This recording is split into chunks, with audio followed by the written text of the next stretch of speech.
Hey guys, and if you know me, or from this day forward, now that you know me, you're gonna know that I love to read books, and that I have a Kindle, and that I've always wanted to start a book club. So after reading this book, Where the Forest Meets the Stars, I decided that I wanted to start a book club. So that's what we're going to be doing today. So I'm gonna zoom in a little bit so you'll be able to read the first chapter with me. So let's turn this on.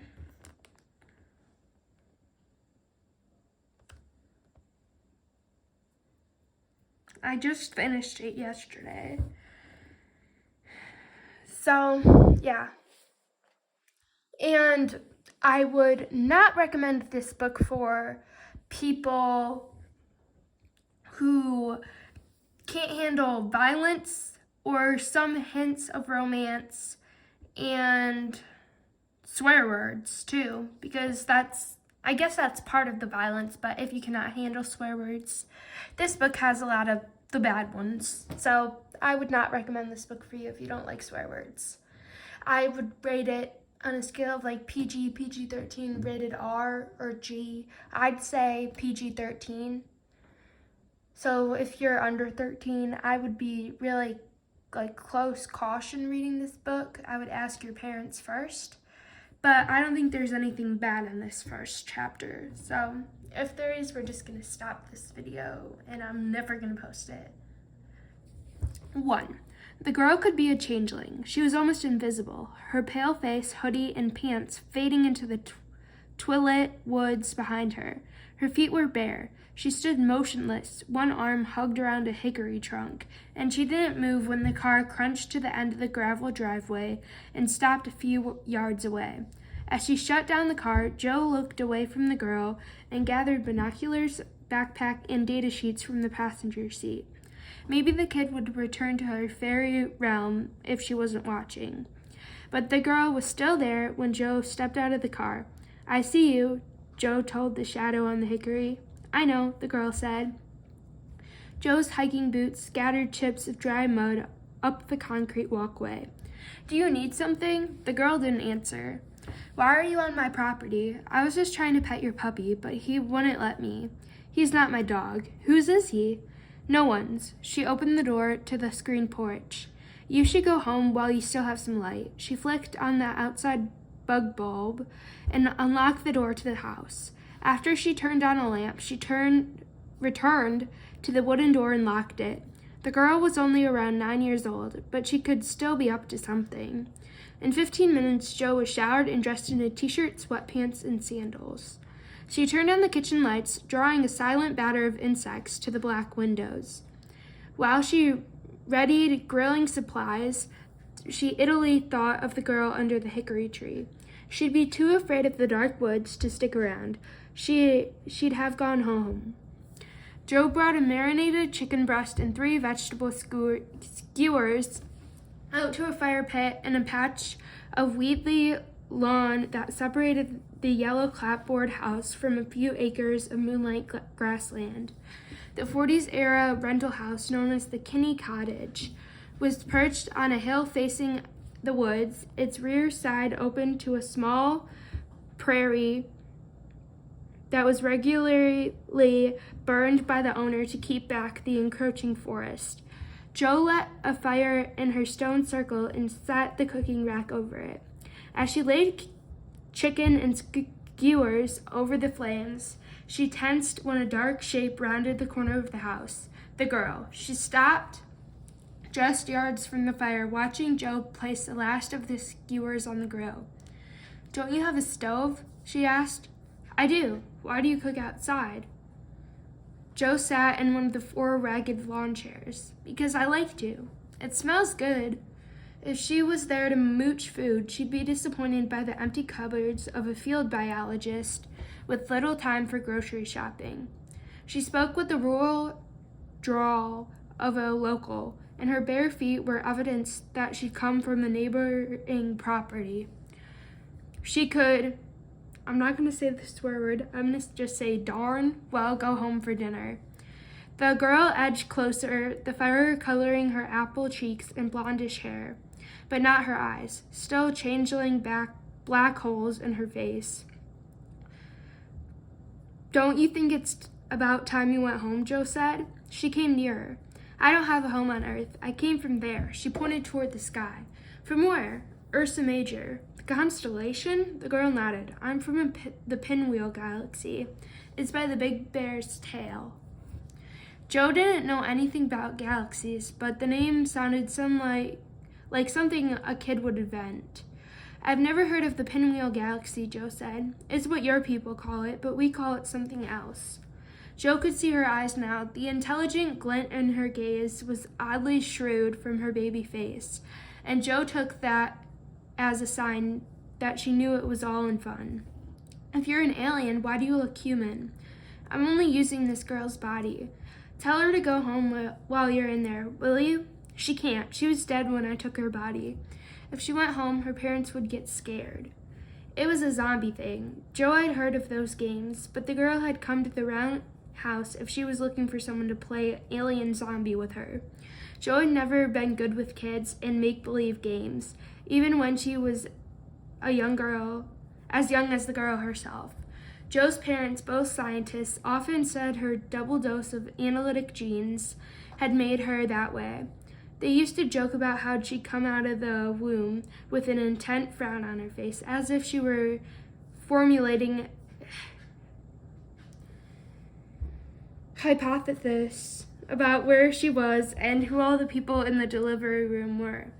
The alien in a human body watched Joe flip the chicken breast. You'd better get home for dinner, Joe said. Your parents will be worried. I told you I don't have. Do you need to call someone? Joe pulled her phone from her pants pocket. Who would I call? How about I call it? Tell me your number. How can I have a number when I came out of the stars? What about a girl whose body you took? What's her number? I don't know anything about her, not even her name.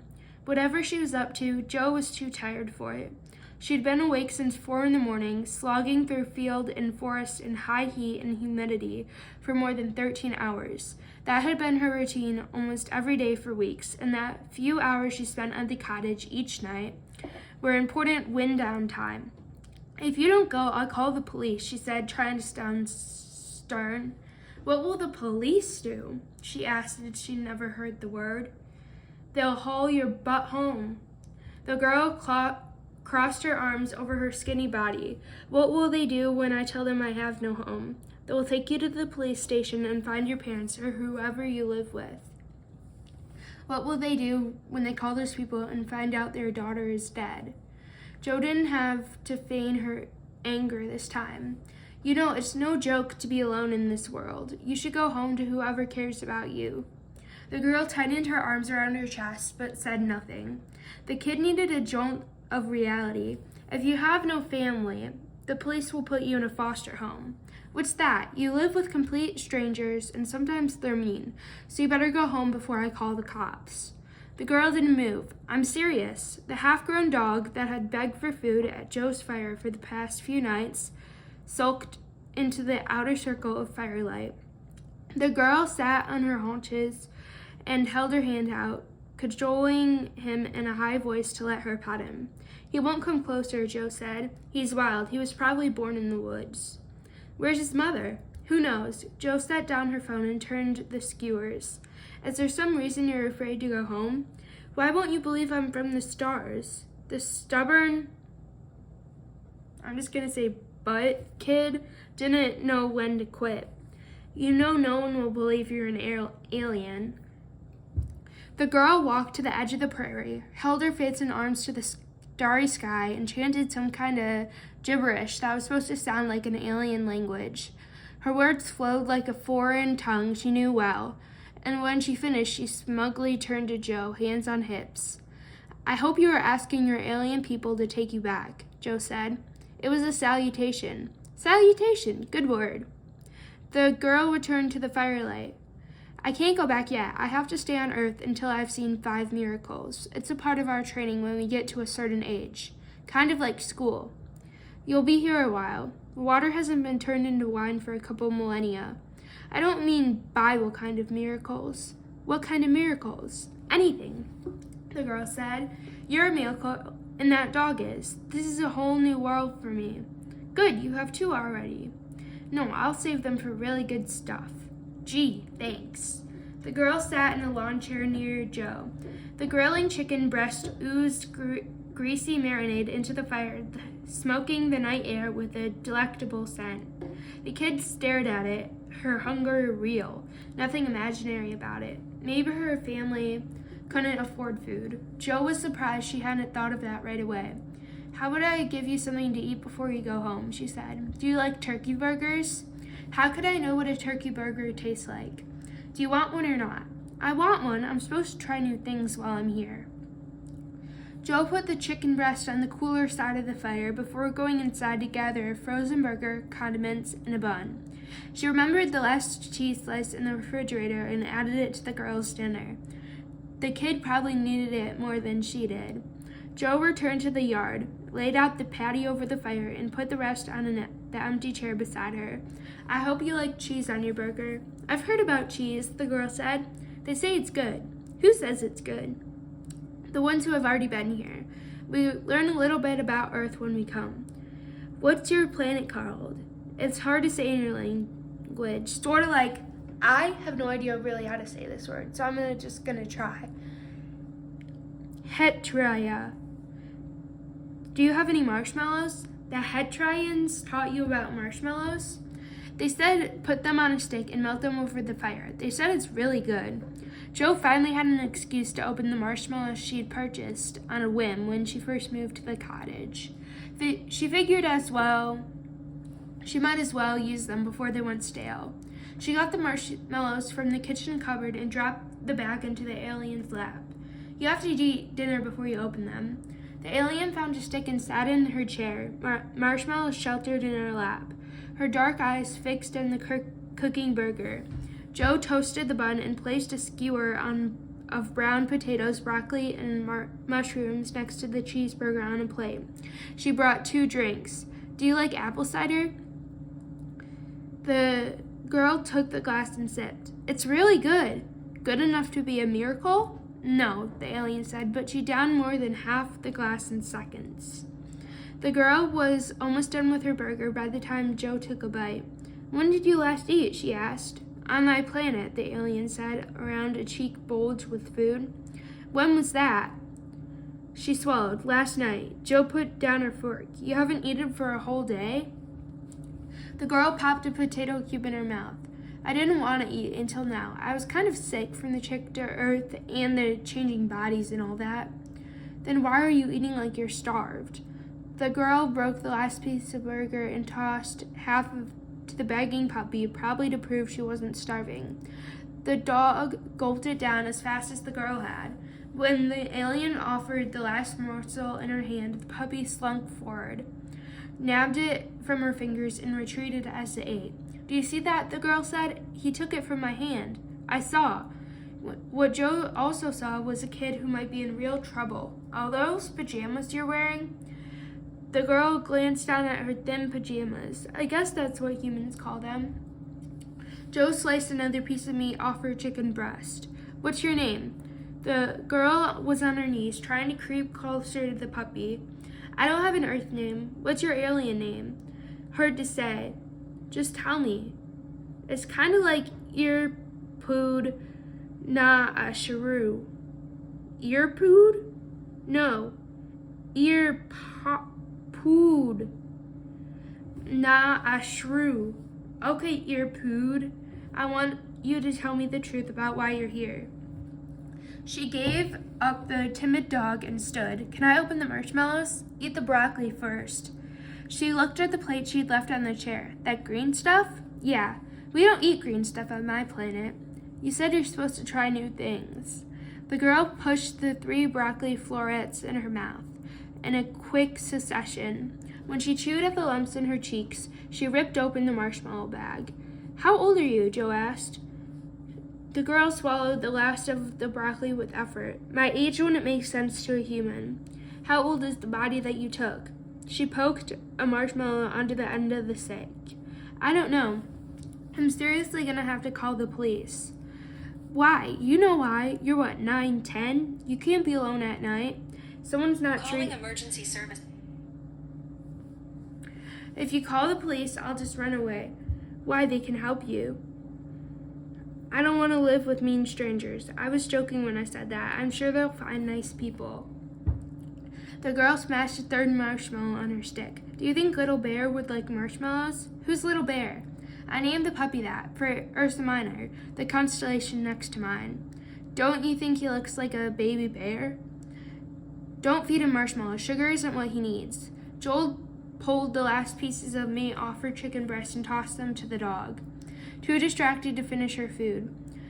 As the meat disappeared into the mutt's gullet, she gave him the remaining vegetables from her 2 skewers. You're nice, the girl said. I'm stupid. I'll never get rid of him now. Whoa, the girl brought flaming marshmallows to her face and blew at the fire. Let it cool off first. She didn't wait, stretching the hot white goo to her mouth. The marshmallows vanished in short order, and the girl roasted another batch as Joe carried supplies into the kitchen. While she quickly washed dishes, she decided on a new strategy. Bad cop clearly wasn't working. She'd have to gain the girl's trust to get anything out of her. She found the girl seated cross-legged on the ground, Little Bear happily licking melted marshmallow off her hand. I'd never have believed that dog would eat from a human hand, she said. Even though it's a human hand, he knows I'm from Petria. How does that help? We have special powers. We can make good things happen. Poor kid, wishful thinking about her grim circumstances, no doubt. Can I use your stick? For marshmallows?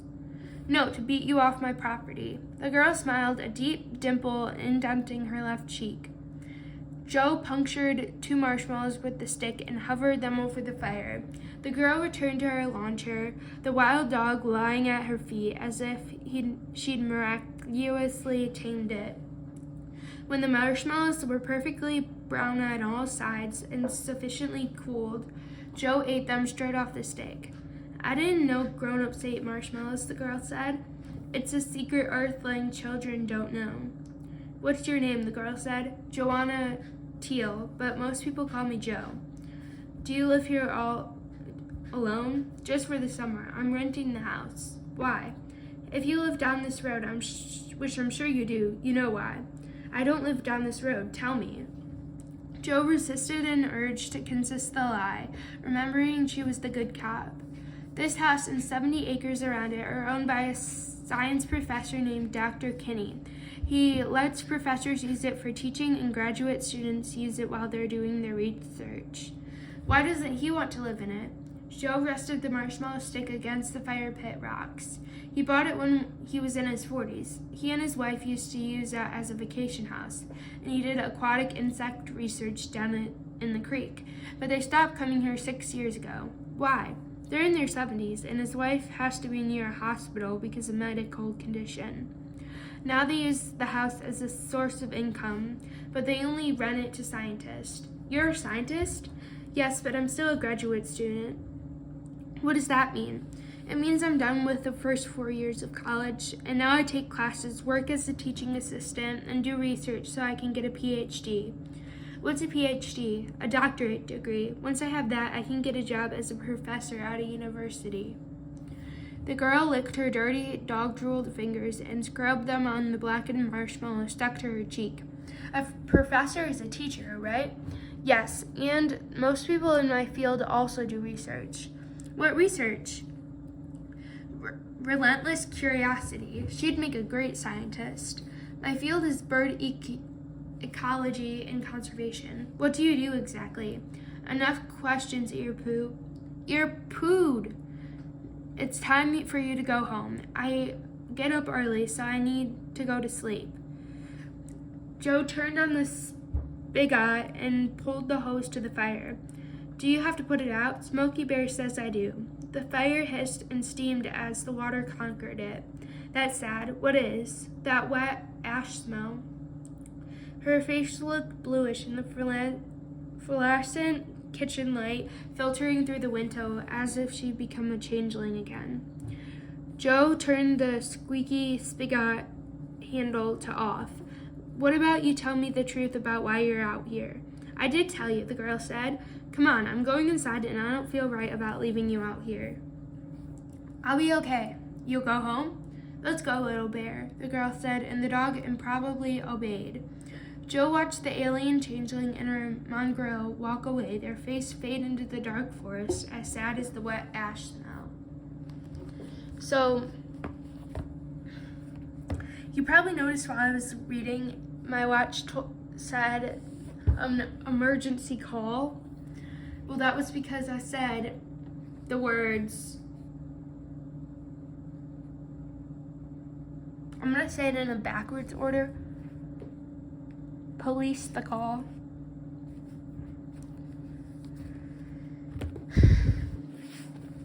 So she probably thought I was talking, thought I really needed help, and that was, I should call 911. I don't want my watch to hear it because then it's going to make another emergency call, and I do not want that. So yeah, that's the start of my book club, and I hope you have a very great day reading this book, because it's a really great book if you're into reading and if you'll read this book. So have a very, very great day. And I guess I'll say peace out, guys, and have a great day. I have to finish off a bracelet now. So 3, 2, 1, goodbye.